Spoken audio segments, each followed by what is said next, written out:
അളിയ ഈ നാട് വിട്ടു പോയില്ലെങ്കിൽ ആകെ പ്രശ്നമാവും. ഇന്ന് കാലത്തിലാണ് നീ പ്രേമിക്കാൻ തുടങ്ങിയിട്ടുള്ളൂ. അളിയ പ്രേമത്തിന് കണ്ണും കാതുമില്ലെന്ന് പറയുന്നത് കേട്ടിട്ടില്ലേ? നോക്ക് മച്ചാനെ, ചായയിൽ നനഞ്ഞ പെണ്ണും പെട്ടെന്ന് കിട്ടിയ പെണ്ണും അധിക നേരം നിലനിൽക്കില്ല. എപ്പോ വേണേലും ഇട്ടിട്ട് പോവാം. സൂക്ഷിച്ചു നടന്നു മച്ചാനെ. പെണ്ണിന്റെ മനസ്സിലെ പ്രേമവും പോലീസുകാരന്റെ കയ്യിരിക്കുന്ന തോക്കും പവർഫുള്ളാണ്. അതൊന്നും എന്റെ അടുത്ത് പറഞ്ഞിട്ട് എന്ത് ചെയ്യാനാ? അതൊക്കെ പോട്ടെ. എടാ ഇനിയിപ്പോ സമയമില്ല. എടാ ഒന്ന് ഹെൽപ്പ് ചെയ്യടാ. ഇന്ന് രാത്രി 10 മണിക്ക് മല്ലിക വീടിനടുത്തുള്ള ആ വളവുണ്ടല്ലോ, അവിടെ ഉണ്ടാവും. നീ അവളെ കൂട്ടി വരണം. എടാ ഒന്ന് കൊണ്ടുവാടാ. ഞാൻ റെയിൽവേ സ്റ്റേഷനിൽ പോയി ടിക്കറ്റ് എടുത്തിട്ട് കാത്തു നിൽക്കാം. പ്ലീസ് അളിയ. എനിക്ക് പറ്റില്ലടാ. അളിയ നീ എന്റെ ഈ പ്രേമത്തിന് കൂട്ടു നിന്നില്ലെങ്കിൽ ഞാൻ നാളെ കാലത്ത് ജീവിച്ചിരിക്കില്ല.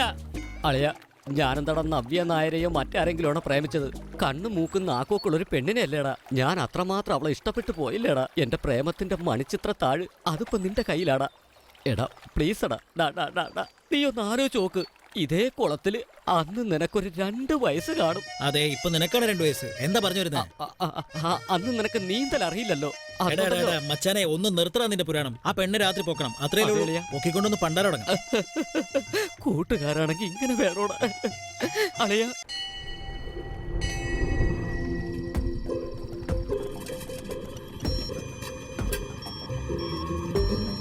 എന്ത് പറ്റിയെന്ന് അറിയില്ലല്ലോ. എന്താളിയാ പറയേ. എടാ മച്ചാനെ, ഞാൻ അമ്പലത്തിന് മുമ്പിൽ തന്നെ നിൽക്കുന്നേ. ആരും കാണുന്നില്ലല്ലോ.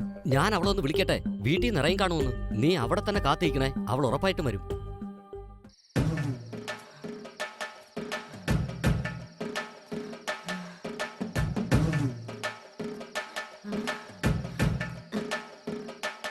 എടാ പെണ്ണിന് നിന്നെക്കായി ഒരുപാട് പ്രായമുണ്ടല്ലോ.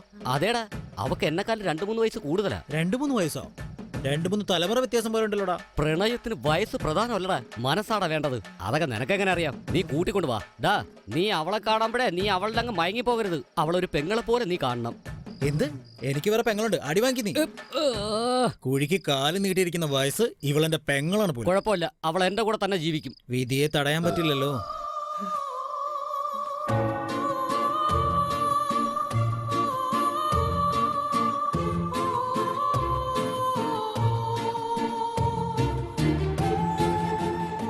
മൈക്കിളായി നീ റെജീനയെ വിവാഹം ചെയ്യാൻ തയ്യാറാണോ?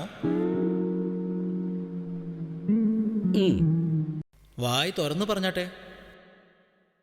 സമ്മതമാണ്. റെജീനയിൽ നിന്ന് നിങ്ങൾക്ക് മൈക്കിളിനെ വിവാഹം കഴിക്കാൻ സമ്മതമാണോ? വായിക്കിടക്കണം മുറുക്കാൻ തുപ്പിക്കളഞ്ഞിട്ട് അങ്ങോട്ട് പറ.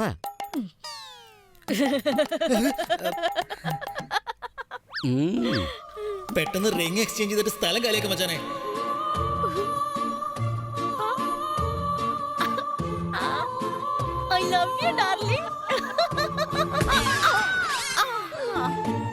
അയ്യോ കർത്താവേ.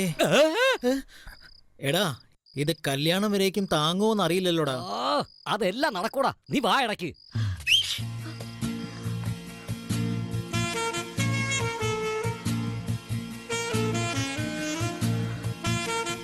അയ്യോ ഞെട്ടിച്ചു കളഞ്ഞോടാ മൈക്കിള്.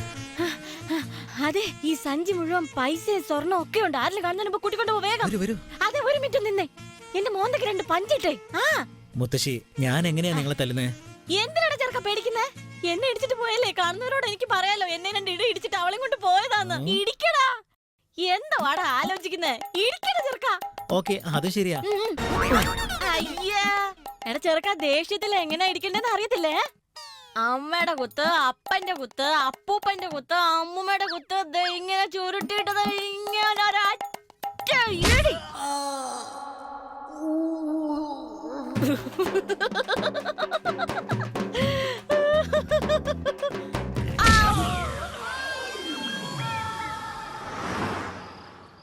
എടാ മൈക്കിളെ, ഞങ്ങൾ സ്റ്റേഷനിൽ നിൽക്കടാ. നീ എവിടെ ഉള്ളത്? താങ്ക്സ് അളിയാ. ഞാൻ ക്യൂവിൽ തന്നെ ഉണ്ട്. ഇപ്പൊ വരാം. പെട്ടെന്ന് വാടാ. വെച്ചേക്കളിയാ.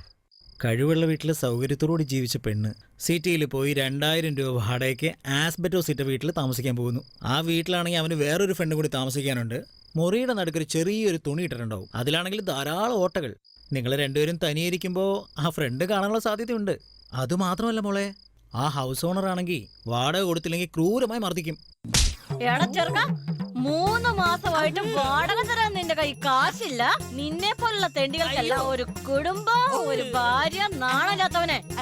കൃത്യമായിട്ടും വാടക ഞാൻ തന്നോളാം. വെറുതെ ഇങ്ങനെ എന്നെ ഇട്ട് കൊല്ലല്ലേ. ചേച്ചി 1 മണിക്കൂർ സമയം താ, അതിനിടയ്ക്ക് ഞാൻ ആ കാശ് എടുത്തോണ്ട് തന്നോളാം. അമ്മച്ചിയാണെ കൊണ്ട് തരാം. ആരാ? പറയണ മൈക്കിളെ. അളിയാ, ഞാൻ ടിക്കറ്റ് കൗണ്ടറിൽ തന്നെ നിൽക്കുക. ഒരു 20 രൂപ കുറവുണ്ടളിയാ, ഒന്ന് കൊണ്ട് തന്നിട്ട് പോടാ. അങ്ങനെയാണോ? ശരി, നിൽക്കും, ഞാൻ വരാം.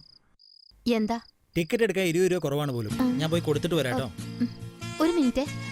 അല്ല, എനിക്കൊന്നാ ഫോൺ തരാവോ? ഇതാ വെച്ചോളൂ, ബാലൻസ് കുറവാണ്, നോക്കിക്കോണേ. യാത്ര ചെയ്യുന്നവരുടെ ശ്രദ്ധയ്ക്ക് മല്ലിക ചക്കരെ. ഓവറാക്കല്ലേടാ. അവൻ എവിടെയും ദൂരെ അങ്ങ് പോയി കാണത്തില്ല. എവിടെയാ നോക്കണം അവൻ. മല്ലികെ, നമ്മളെ യാത്ര അയക്കാൻ എല്ലാരും എത്തിയല്ലോ. ശരിക്കും നോക്കണം. ഇവരെ കണ്ടു കഴിഞ്ഞാൽ യാത്രയ്ക്ക് വന്ന പോലെ ഇല്ലല്ലോ. കയ്യിൽ കത്തി മുളക് വെച്ചിട്ടാ നമ്മളെ കൊല്ലാൻ വന്നാന്ന് തോന്നുന്നു. ഓടാ ഓട്. അയ്യോ മല്ലികെ, വേഗം പോ, വേഗം പോയി വണ്ടി കയറ്. ഞാനാ വിളിച്ചത്. എന്തിന്? രാത്രി ആവുന്നതിന് മുമ്പേ നേരത്തെ ഊണ് കഴിച്ച് ഉറങ്ങുന്ന ഒരു കുട്ടിയാ ഞാൻ. എനിക്ക് സുഖമാ ഇഷ്ടം. തന്റെ കൂടെ വന്ന് കൊതുകടിയേറ്റ് ജീവിക്കാൻ എന്നെ കൊണ്ട് വയ്യ. നമുക്ക് പോണ വഴിയിൽ കൊതുകിരി മാച്ചിട്ട് പോകാം. മുത്തശ്ശി!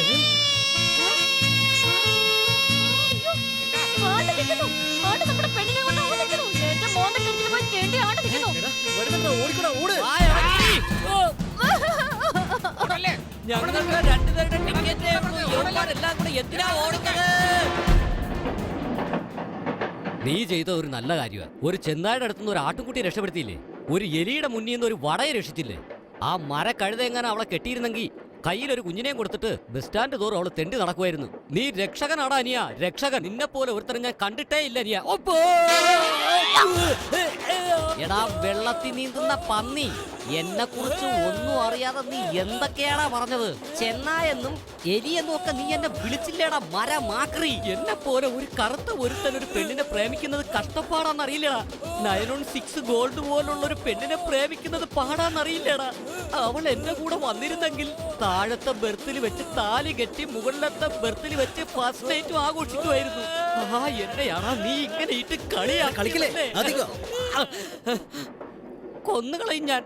ഈ കറുത്ത ശരീരത്തിനുള്ളിൽ വെളുത്തൊരു മനസ്സുണ്ടെന്ന് എനിക്ക് അറിയില്ലായിരുന്നടാ. ഇനി എന്തെങ്കിലും ഈ വായിന്ന് വീണ് കഴിഞ്ഞ ഒറ്റ വീക്ക് ഞാൻ തരും. അല്ല, നിനക്ക് എന്താ വേണ്ടത്?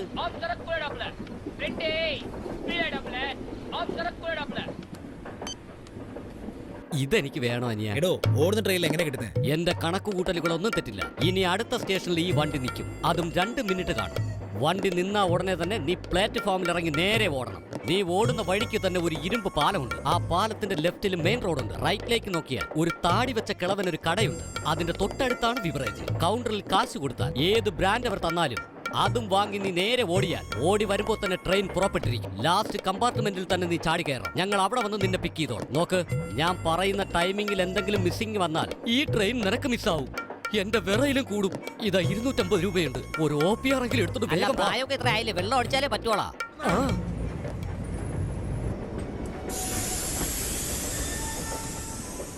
എടാ വാടാ, വാടാ, പെട്ടെന്ന് വാടാ.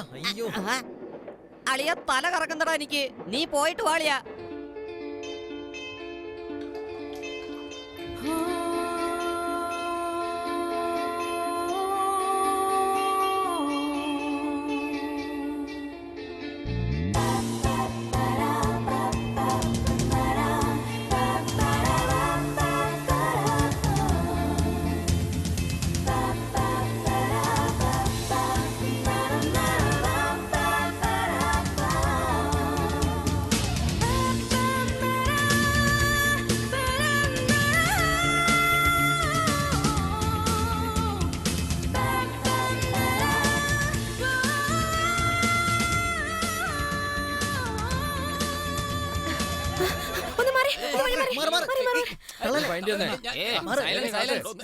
Ladies first. എന്തോന്നാ ലേഡീസ് ഫസ്റ്റോ? ഇങ്ങോട്ട് എടുക്കണേ.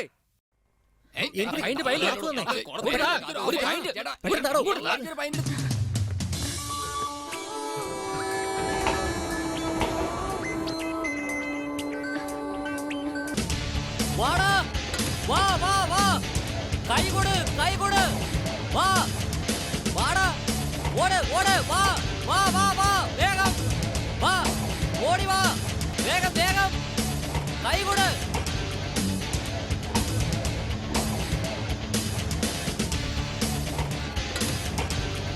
ദൈവമാടാ, നീ ദൈവം. കേറ്.